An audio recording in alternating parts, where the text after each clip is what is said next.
Your nanny family asks if you'd be willing to watch the kids for a couple of days while they go out of town. You figure it's a great way to make some extra money quickly over a 2-day period. But the family has a different idea. They don't want to pay you when you're sleeping at night.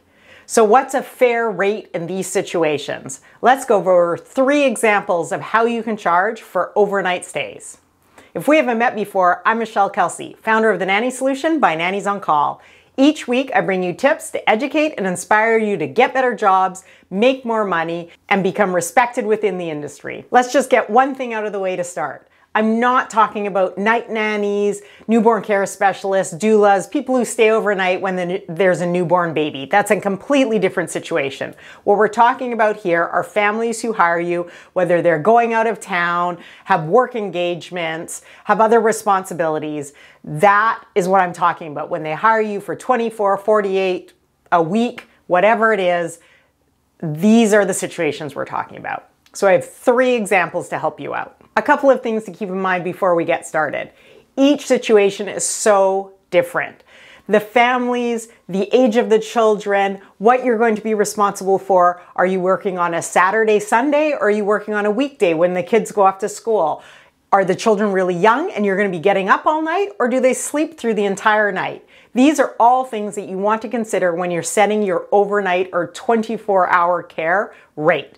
These are just 3 examples to get you thinking of how you might want to charge. I'm going to use 24 hours and $25 an hour as the base. So you can scale up or scale down from there based on if you're working more than 24 hours or if you make more or less than $25 an hour. But those are the numbers I'm going to use for this example. The first way I'm going to go over is the most common. It's what we see the most, it's what I see on nanny job boards, and it's what nannies often come to us asking if we think this is a fair rate. So where you start is you establish your 24-hour rate. So what you would charge for every 24-hour period. So if a family's gone from Friday at 5 until Saturday at 5, that's what you charge. If you're only staying for 24 hours or if it's 48 hours plus a little bit, you'll take your 24-hour rate and you'll add 2 hours, 4 hours at your regular rate. That's how we do that. But then the next question is, but Michelle, what is my 24-hour rate and how do I choose that?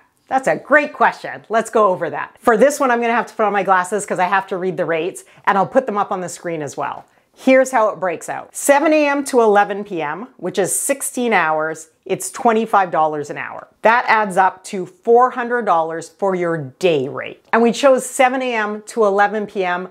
because that's more like babysitting hours. Like if you were babysitting and a family went out for dinner, you'd be working and up and doing things until 11 p.m. That's why we chose that. But again, you can play around with these hours. I also realized that there is overtime in 16 hours. I completely realized that. We're gonna get to that in another step, but for this example, in figuring out your 24-hour rate, this is what we do. So your day rate is $400. And then from 11 p.m. till 7 a.m. is the overnight portion. That's 8 hours, and we charge that at $12.50. Now, $12.50 is half of your hourly rate from the daytime. That's kind of how we figure out the night rate. So that's $100 for that 8-hour portion. So now you're at $400 for your day rate, $100 for your overnight rate, and that equals $500 for your 24-hour rate. Another thing to keep in mind is when you're playing around with the hours and your hourly rate and the overnight rate,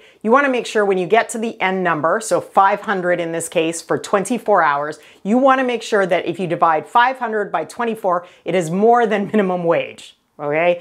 Really important because in these situations, you can start looking at it and dividing it and you don't even get to minimum wage. So in this case, 500 divided by 24 is something like 20.83. So you're in our area, you're well above minimum wage. That seems to be a fair rate that nannies are happy with and families are happy with. So if you work a Saturday, Sunday, that's 2 days, you're gonna make $1,000 really quickly.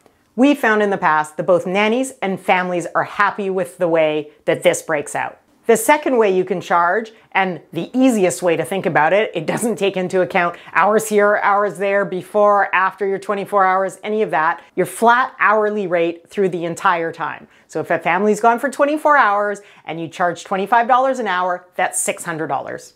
That's it. So no overtime, no extras, no nighttime rate. It's just a flat rate for the whole time.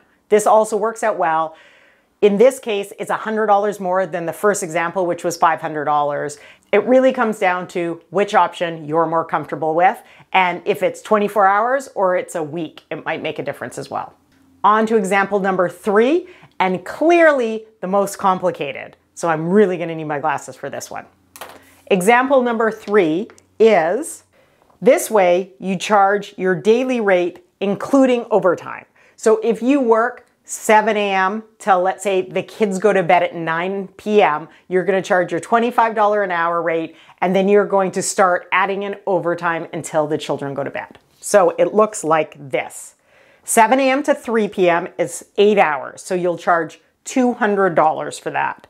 Then you charge 2 hours at 1.5 time, and the rest of the hours at double time. So 3 to 5 p.m., you'd make $75, and then 5 p.m. till the kids go to bed, let's just say that's 9 p.m. in this example, you would charge another $300 because that's 4 hours.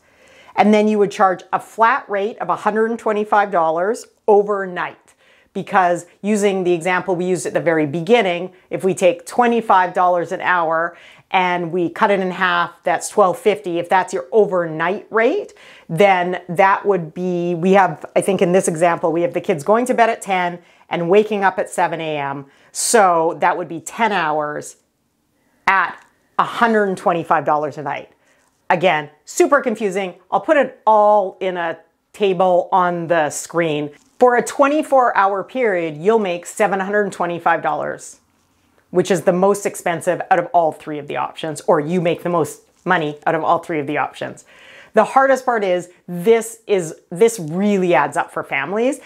And I know, depending on where you live, certainly in Canada and the US, there are overtime rates and overtime laws.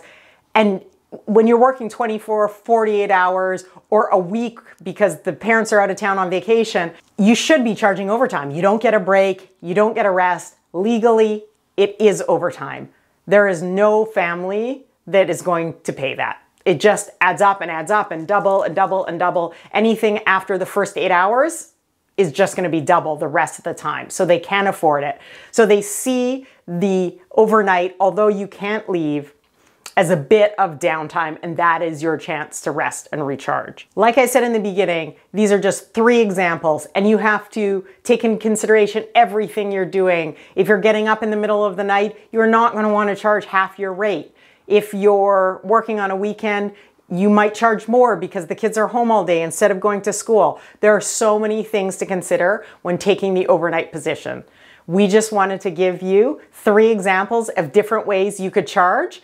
And if you have any ideas of how nannies can charge or what's worked for you in the past, we'd love to hear it. Comment down below. And otherwise, we will see you next Saturday. See ya.